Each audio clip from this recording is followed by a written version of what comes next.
আসসালামু আলাইকুম। আজ আমি আপনাদেরকে মহব্বত সৃষ্টির একটা তাবিজ দেব। মধুর মিলন বা মধুর সম্পর্ক সৃষ্টি হবে যেটার ফলাফলে এটা স্বামী-স্ত্রীর উপর বিশেষত প্রয়োগ করা হয়।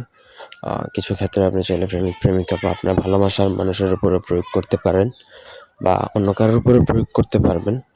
এটা মূলত স্বামী-স্ত্রীর জন্যই করা হয়। যাই হোক, পুরো ভিডিওটা না টেনে শেষ পর্যন্ত দেখুন। চ্যানেলটা সাবস্ক্রাইব করবেন, লাইক, কমেন্ট, শেয়ার করবেন। ব্যক্তিগত যেকোনো প্রয়োজন বা যেকোনো কাজের জন্য স্ক্রিনে দেওয়া নাম্বারে সরাসরি ফোনে, হোয়াটসঅ্যাপে কিংবা ইমোতে যোগাযোগ করে যেকোনো কাজ করাতে পারবেন দেশে বা দেশের বাইরে থেকে। এই নকশাটা কিতাবুল ফিরাউনা কিতাব থেকে নেওয়া। তন্ত্রমন্ত্র বা জাদুটনা জগতের কুখ্যাত বইগুলোর একটা কিন্তু হচ্ছে কিতাবুল ফিরাউনা। সুতরাং এই বইয়ের বিদ্যা যদি কাজ সঠিকভাবে করেন, এই কাজ ঠেকানোর মতন ক্ষমতা কারো নাই, একমাত্র আল্লাহ ছাড়া। সো আপনি কাজ করতে পারেন, কাজ করলেই কাজ হবে, এতটুকু নিশ্চিত থাকেন, তবে সঠিক নিয়মে।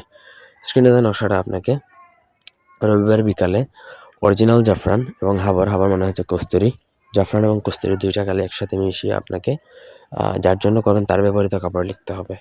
আপনি যার জন্যই করেন, যেই ব্যক্তির জন্য এটা করেন না কেন, তার ব্যবহৃত কাপড়ে জাফরান এবং মেশকো জাফরান এবং কস্তুরি কালি মিশিয়ে লিখতে হবে। লিখার পর নিচে তার নাম লেখার কোনো প্রয়োজন নেই, কারণ তার ব্যবহৃত কাপড়ে লেখা হচ্ছে। আর নাম লিখতে চাইলে লিখতে পারেন, অসুবিধা নেই।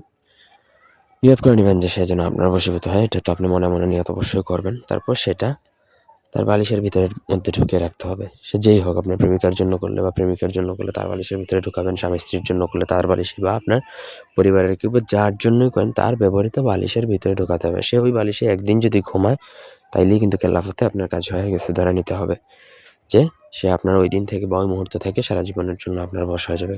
অত্যন্ত মধুর মিলন বা মধুর সম্পর্ক সৃষ্টি হবে এই বশীকরণের ফলে। ট্রাই করে দেখতে পারেন।